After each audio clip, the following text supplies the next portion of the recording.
NBC 24 और मैं हूं आपके साथ सपना सिन्हा। कृषि बिल के खिलाफ जारी किसान आंदोलन के समर्थन में आज पटना में भी किसानों ने आंदोलन किया है, जहां पर राजभवन के पास मार्च निकालने की योजना बनाई गई थी। आपको बता दें, इसी को लेकर पप्पू यादव ने मीडिया से बातचीत की है और उन्होंने कहा कि सरकार किसानों को मारना चाहती है। उन्होंने ये भी कहा कि भले ही सरकार और किसान के बीच बातचीत होने वाली है, लेकिन इसका भी मुझे नहीं लगता कि समाधान निकलेगा। आप भी देखिए कि आखिर पप्पू यादव ने क्या कुछ कहा। सरकारी स्कूल को भी टच नहीं कर रहे थे, बर्बाद हो गई। आप 2 साल 3 साल के बाद क्वालिटी और क्वांटिटी तय करोगे कि किस क्वांटिटी का फसल होगा, क्या हमको लगाना है, क्या किसको लगाना है, बाज़ार को क्या चाहिए। कल आप हमें हमारे फसल को ही आप डिग्रेड कर दोगे कि यह सही फसल नहीं है। हाथ में लेकर के तौल लेते हो, ओ अच्छा, ये फसल में दम ही नहीं है।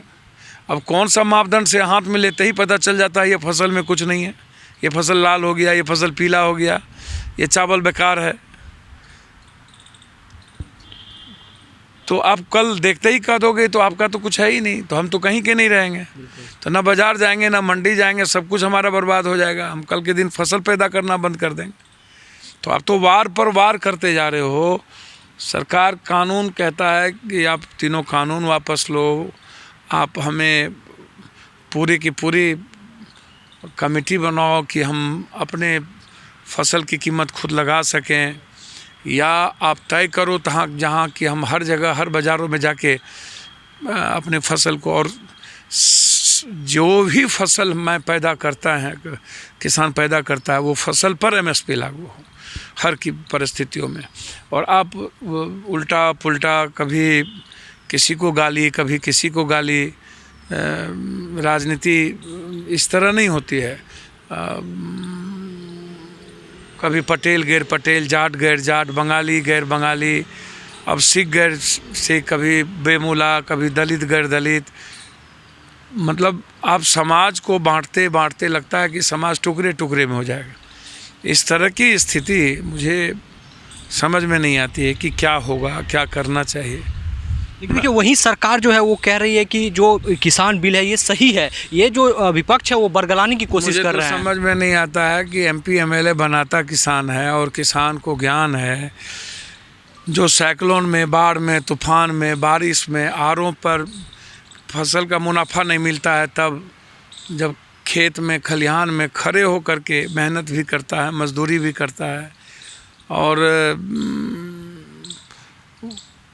वो बहुत मजबूती के साथ भारत का निर्माण भी करता है, इकोनॉमी का भी निर्माण करता है, लोगों के पेट भी को भी भरता है, भारत की इकोनॉमी को बैलेंस करता है, बाज़ार को बड़ा बनाता है। आज दुनिया का सबसे बड़ा बाज़ार है हमारा, 12,000 अरब रुपये का बाज़ार है हमारा, जिस पर दुनिया की निगाहें हैं। मालकियत बनना चाहता है, एक साजिश है जुबरकर, गूगल और अंबानी अदानी को मालकियत देने के लिए, और उसी तरह की साजिश है कि फ्यूचर में हम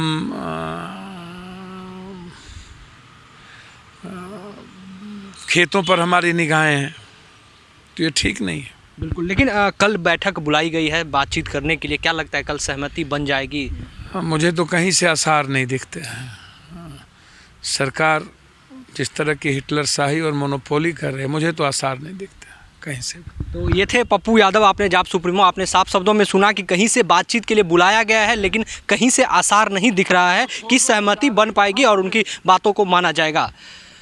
दिल्ली से NBC 24 के लिए अमित चौधरी की रिपोर्ट। ऐसी खबरों के लिए बने रहे NBC 24 के साथ। नमस्कार।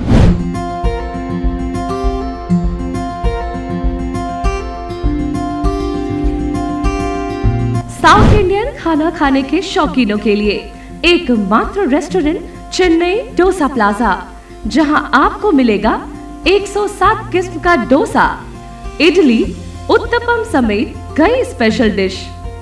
एक ही छत के नीचे नॉन वेज और वेज दोनों तरह की डिश का उठाए जायका। स्वाद ऐसा कि एक बार यहाँ खाने के बाद आप बार बार आएंगे। न्यू टाउन सिटी और चेन्नई डोसा प्लाजा, पता नोट कर लीजिए।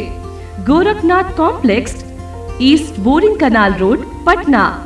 हमारा कॉन्टैक्ट नंबर है 8693208290। NBC 24 सच की ताकत।